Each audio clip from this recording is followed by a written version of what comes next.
नमस्कार दोस्तों।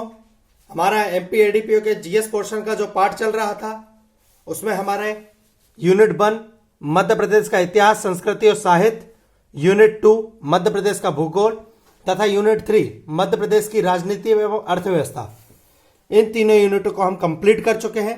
यूनिट 4 और यूनिट 5 हमारी रही है। यूनिट 5 के भी दो टॉपिक इलेक्ट्रॉनिक्स तथा कंप्यूटर को हम कंप्लीट कर चुके हैं। उसके वीडियो हमारे चैनल पे ऑलरेडी अपलोड किए जा चुके हैं। यूनिट 4 और यूनिट 5 को भी हम अति शीघ्र कर लेंगे। आज हमारा जो टॉपिक रहने वाला है वो मध्य प्रदेश के एडीपीओ का जो लॉ वाला पोर्शन है, जिसमें एससी एसटी एक्ट एक काफी महत्वपूर्ण एक्ट है। एससी एसटी एक्ट उससे संबंधित रहने वाला है।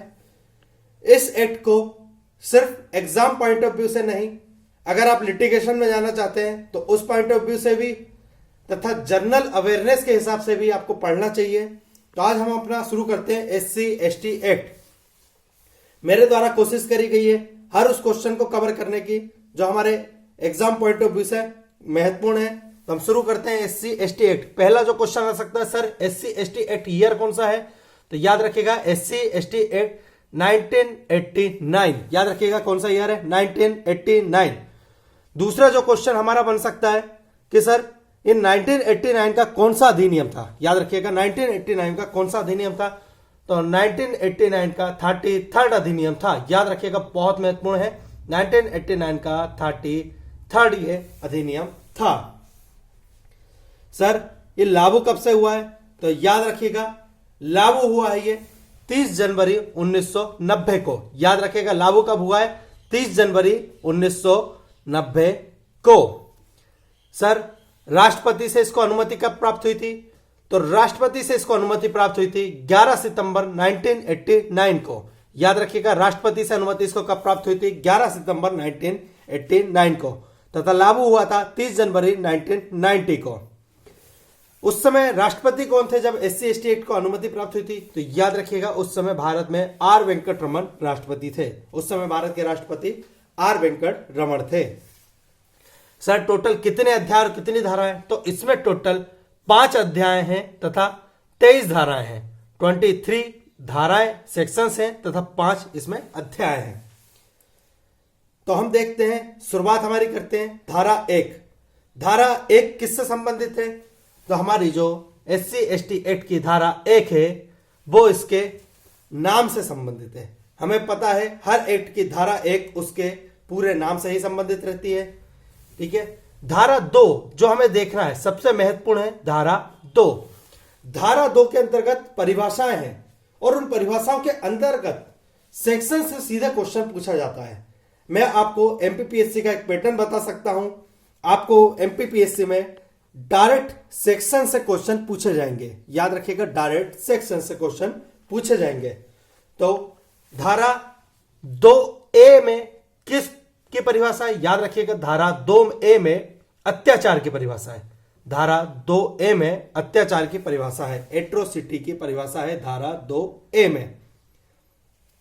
धारा 2B, धारा 2B में किसकी परिभाषा है? धारा 2B में संहिता की परिभाषा दी हुई है। यहां पर संहिता से आशय क्या है? यहां पर संहिता से आशय सीआरपीसी से है। संहिता से आशय सीआरपीसी से है। याद रखिएगा। धारा 2BB, धारा 2BB में किससे आशय है? धारा 2BB में आश्रित की परिभाषा दी है। धारा 2BB में किसकी परिभाषा दी है? धारा 2BB में आश्रित की परिभाषा दी है।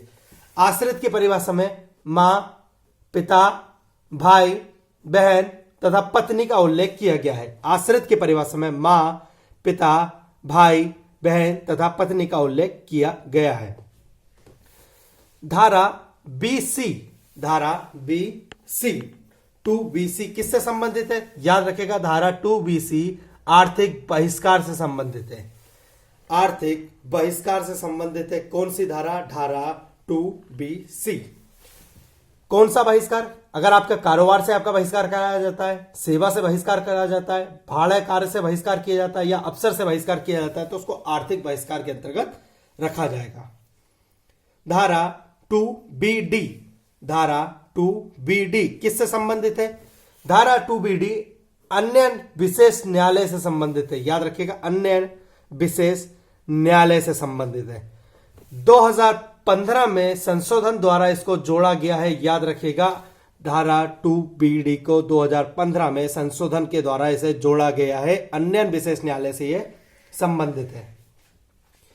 धारा 2BE किससे संबंधित है? धारा 2BE वन अधिकार से संबंधित है। धारा 2BE में किसका उल्लेख है? तो वन अधिकार का उल्लेख है। याद रखिएगा, बहुत महत्वपूर्ण है। धारा 2BF, धारा 2BF किससे संबंधित है? तो धारा 2BF है हाथ से मेला उठाने वाले कर्मियों से संबंधित। धारा 2BF में किसकी परिभाषा दी हुई है? धारा 2BF में हाथ से मेला उठाने वाले कर्मियों की परिभाषा दी गई है। धारा 2BG में, धारा 2BG में लोक सेवक की परिभाषा दी हुई है। धारा 2BG में किसकी परिभाषा दी हुई है? धारा 2BG में लोक सेवक की परिभाषा दी हुई है। लोक सेवक वही होगा जो आईपीसी की धारा 21 के अंतर्गत है। याद रखिएगा, आईपीसी में धारा 21 में लोक सेवक को परिभाषित किया गया है। यहां पर भी यही लिखा है कि लोक सेवक से मान आशय वही है जो आईपीसी की धारा 21 के अंतर्गत है। धारा 2C, धारा 2C, धारा 2C में एससी तथा एसटी की परिभाषा दी हुई है। याद रखिएगा, क्वेश्चन पूछा जा सकता है कि एससी एसटी एक्ट में एससी एवं एससी की परिभाषा कहां दी हुई है? तो एससी एवं एसटी की परिभाषा धारा 2C में दी गई है। और धारा 2C में भी संविधान के अनुच्छेद 366 तथा 341 का उल्लेख है। याद रखिएगा, संविधान के अनुच्छेद के 366 और 341 का उल्लेख है। धारा 2D में विशेष न्यायालय का उल्लेख है। धारा 2D में विशेष न्यायालय की परिभाषा दी है। सेशन कोर्ट के समकक्ष एक विशेष न्यायालय बनाया जाता है, जो हम आगे पढ़ेंगे। हम जब पूरा पढ़ेंगे उसको आगे पढ़ेंगे। तो धारा 2D में विशेष न्यायालय की परिभाषा दी गई है। धारा 2E में विशेष लोक अभियोजक की परिभाषा दी है, जिसका धारा 15 में उल्लेख है। हम जब आगे एक्ट पढ़ेंगे तब हम उसको पढ़ेंगे। विशेष लोक अभियोजक की परिभाषा धारा 2E में दी गई है। धारा EA में अनुसूची दी गई है। धारा EB में सामाजिक बहिष्कार दिया गया है। याद रखिएगा, धारा EB में सामाजिक बहिष्कार दिया गया है तथा धारा EC में पीड़ित की परिभाषा दी गई है। धारा EC में पीड़ित की परिभाषा दी गई है। आप यकीन मान के चलिए, एमपीपीएससी डायरेक्ट सेक्शन से क्वेश्चन पूछता है। डायरेक्ट यह पूछेगा कि वन अधिकारी की परिभाषा किस धारा में है। आपसे यह पूछेगा लोक सेवक की परिभाषा किस धारा में है। विशेष लोक अभियोजक की परिभाषा किस धारा के अंतर्गत दी गई है। इसलिए धाराओं को याद रखना बहुत जरूरी है। एमपीपीएससी इस टाइप के पैटर्न को फॉलो करता है। धारा ED में साक्षी की परिभाषा दी गई है। धारा ED के अंतर्गत साक्षी की परिभाषा दी गई है।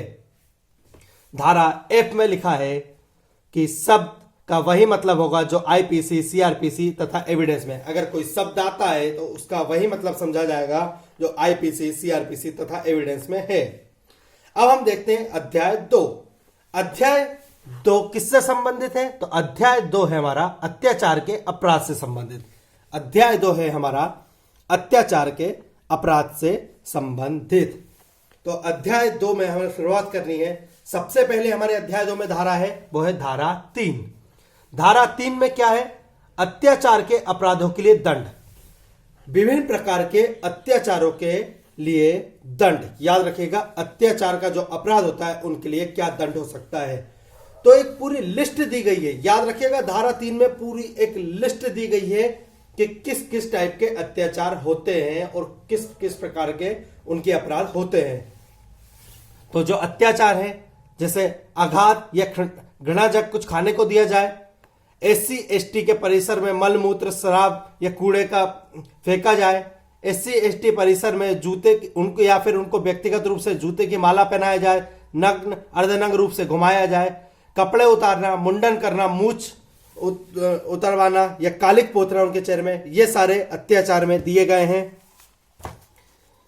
उनकी भूमि पर खेती करना, भूमि परिसरों में कब्जा करना, फसल नष्ट कर देना, बेगार करवाना, बंधुआ मजदूरी कराना, बलाश्रम कराना, मानव एवं पशुओं की जबरन अंत्योष्टि करवाना, हाथ से सफाई करने को मजबूर करना, स्त्रियों को देवदासी करने पर मजबूर करना, मतदान ना करना देना, पंचायत या नगरीय निकाय में भाग नहीं लेने देना, मतदान के पश्चात उपहति या घोर उपहति कारित करना, मिथ्यावाद उनके खिलाफ लगाना, लोक सेवक को मिथ्या सूचना प्रदान करना, अपमानित करना, जातिगत गाली देना, उनकी धार्मिक वस्तुओं को अपवित्र करना, शत्रुता, घृणा और बेमस की भावनाएं रखना, दिवंगत व्यक्ति के अनादर करना, स्त्री को स्पर्श करना या लैंगिक गालियों का उपयोग करना, उनके जल को दूषित कर देना, रूढ़िजन्य अधिकार से इनकार करना, गृह ग्राम या निवास को छोड़ने पर मजबूर करना, किसी रीति से बाधित कर देना, जैसे कब्रिस्तान, शमशान, नदी, तालाब आदि का उपयोग करने से रोकना, साइकिल, मोटरसाइकिल, विवाह यात्रा में घोड़े आदि या नए कपड़े का उपयोग करने से रोकना, धार्मिक, सामाजिक या सांस्कृतिक यात्रा से रोकना, शैक्षणिक, अस्पताल, दुकान या लोक मनोरंजन की वस्तुओं को उपयोग करने से रोकना, वृत्तिका के व्यवसाय के उपयोग से रोकना, जादू टोना एवं डायन आदि का आरोप लगाना। ये सारे अत्याचार हैं, याद रखिएगा, ये सारे अत्याचार दिए गए हैं धारा 3 के अंतर्गत कि इनमें से किसी भी प्रकार का अगर अत्याचार किया जाता है तो वह व्यक्ति जो करेगा वो 6 माह से 5 वर्ष के लिए दंडित किया जा सकेगा। याद रखिएगा, 6 माह से लेकर 5 वर्ष के लिए दंडित किया जा सकेगा। बहुत महत्वपूर्ण है। दंड कितना दिया गया है? 6 माह से लेकर 5 वर्ष। धारा 3(2) धारा 3(2) क्या बोलता है कि यदि कोई व्यक्ति मिथ्या साक्ष्य देता है या गढ़ता है, मिथ्या साक्ष्य देता है या गढ़ता है, मिथ्या साक्ष्य आईपीसी में अध्याय 11 में धारा 191 के अंतर्गत है। अगर कोई व्यक्ति मिथ्या साक्ष्य देता है या गढ़ता है, इससे SC/ST के व्यक्ति को मृत्युदंड से दंडनीय अपराध, मृत्युदंड से दंडनीय अपराध हो सकता है, तो उस व्यक्ति को आजीवन कारावास की सजा मिलेगी। और यदि व्यक्ति को फांसी हो गई है, याद रखिएगा, अगर आपके मिथ्या साक्ष्य से उस व्यक्ति को मृत्युदंड से दंडनीय अपराध से सजा मिल सकती है, तो आपको उसके लिए आजीवन कारावास की सजा हो सकेगी। और यदि आपके मिथ्या साक्ष्य के देने या गढ़ने से उस व्यक्ति को फांसी हो गई है, तो इसके लिए आपको भी मृत्युदंड से दंडित किया जा सकेगा। याद रखिएगा, अगर उस व्यक्ति को फांसी हो गई है या मृत्युदंड दे दिया गया है, तो आपको भी मृत्युदंड से दंडित किया जा सकेगा। दूसरा क्या बोलता है कि मिथ्या साक्ष्य देता या गढ़ता है जिसमें 7 वर्ष या उससे अधिक की सजा होती है, तो जो व्यक्ति देता या गढ़ता है उसको भी 6 माह से 7 वर्ष तक की सजा हो सकेगी। याद रखिएगा, अगर मिथ्या साक्ष्य देने से मृत्युदंड से दंडनीय किसी अपराध में सजा हो सकती है, तो आजीवन कारावास की सजा मिल सकेगी। अगर उस व्यक्ति को फांसी मिल चुकी है, तो आपको भी मृत्युदंड से दंड किया जा सकेगा। अगर 7 वर्ष या उससे अधिक की सजा हो सकती है, तो आपको 6 माह से लेकर 7 वर्ष तक की सजा मिल सकती है। याद रखिएगा। अगला क्या है? अग्नि या विस्फोट के द्वारा संपत्ति को नुकसान करना। अग्नि या विस्फोट के द्वारा संपत्ति को नुकसान करना, इसमें कितनी सजा है? 6 माह से 7 वर्ष तक की। याद रखिएगा, अग्नि या विस्फोट के द्वारा उनकी जो संपत्ति है उसको अगर नुकसान पहुंचाने की कोशिश की जाती है, तो इसमें 6 माह से लेकर 7 वर्ष तक की सजा है।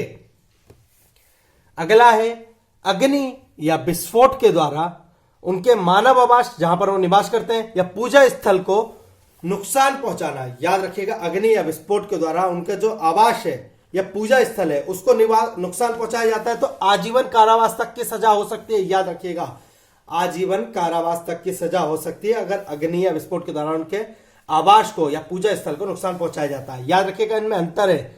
अगर उनको संपत्ति नुकसान की जाती है तो 6 माह से लेकर 7 वर्ष तक की सजा हो सकती है। उनके आवास या पूजा स्थल को नुकसान पहुंचाया जाता है तो आजीवन कारावास तक की सजा हो सकती है। बहुत महत्वपूर्ण है। आईपीसी के तहत हर वो अपराध जिसकी सजा 10 वर्ष या उससे अधिक के कारावास की है, अगर ऐसा कोई अपराध में आप उसके प्रति मिथ्या साक्ष्य देते हैं या गढ़ते हैं तो आपको आजीवन कारावास की सजा हो सकती है। याद रखिएगा, आप अगर ऐसा कोई भी अपराध करते हैं जिसकी सजा 10 वर्ष या उससे अधिक है, ऐसा कोई अपराध करते हैं या ऐसे अपराध के लिए मिथ्या साक्ष्य देते हैं या गढ़ते हैं तो आपको आजीवन कारावास तक की सजा हो सकती है। बहुत महत्वपूर्ण है ये टॉपिक। अगला दिया है कि अगर ये अपराध लोक सेवक के द्वारा किया जाता है, अगर ये लोक सेवक के द्वारा किया जाता है तो ये सजा कम से कम 1 वर्ष रहेगी। अभी हम देख रहे हैं कि सब में कम से कम सजा 6 माह का प्रावधान है, पर अगर यह अपराध लोक सेवक के द्वारा किया जाता है, लोक सेवक के द्वारा किया जाता है, आईपीसी धारा 21 के तहत जो लोक सेवक माने जाएंगे, अगर उनके द्वारा किया जाता है तो उनकी सजा कम से कम 1 वर्ष रहेगी। बहुत महत्वपूर्ण है। अगर उनके लोक सेवक के द्वारा अगर यह अपराध किया जाता है तो कम से कम सजा का प्रावधान 1 वर्ष का है। अगली है धारा 4। धारा 4 में है कर्तव्य की उपेक्षा के लिए दंड। अगर कोई लोक सेवक अपने कर्तव्य करने में उपेक्षा कर रहा है तो उसके लिए भी SC/ST एक्ट में दंड दिया गया है। सर कितना दंड हो सकता है? तो 6 माह से लेकर 1 वर्ष तक का दंड हो सकता है। कर्तव्य क्या है? अगर आप FIR नहीं कर रहे हैं, जांच में सहयोग नहीं कर रहे हैं, FIR से लेकर आरोप पत्र तक जितने भी कार्य हैं वो सारे, अगर उसमें कोई भी आप उपेक्षा कर रहे हैं तो आपको 6 माह से लेकर 1 वर्ष तक के लिए दंड दिया जा सकेगा, किंतु दंड प्रशासनिक जांच के उपरांत दिया जाएगा और उसका संज्ञान विशेष न्यायालय या अन्य विशेष न्यायालय के द्वारा लिया जाएगा। धारा 5 से हम कल करेंगे। आई होप आपको ये समझ में आया होगा। मेरे द्वारा कोशिश की गई है कि जो एग्जाम पॉइंट ऑफ व्यू से महत्वपूर्ण फैक्ट है और एग्जाम में जिस टाइप से पूछे जाते हैं उसको कवर कराया जाए। आपकी अगर कोई एडवाइस है तो आप कमेंट के द्वारा जरूर बताइए। यूनिट 4 और यूनिट 5 भी हम साथ में कंप्लीट करने की कोशिश करेंगे। हमारी ये कोशिश रहेगी कि हमारी जो जीएस वाली क्लास चल रही है उसको हम कंप्लीट कर लें। आज ये SC/ST का एक टॉपिक डाला गया था मेरे द्वारा, बट हमारा जीएस वाला जो महत्वपूर्ण इंपॉर्टेंट पोर्शन जो चल रहा है हम उसको पहले कवर करेंगे, पहले कंप्लीट करेंगे। धन्यवाद।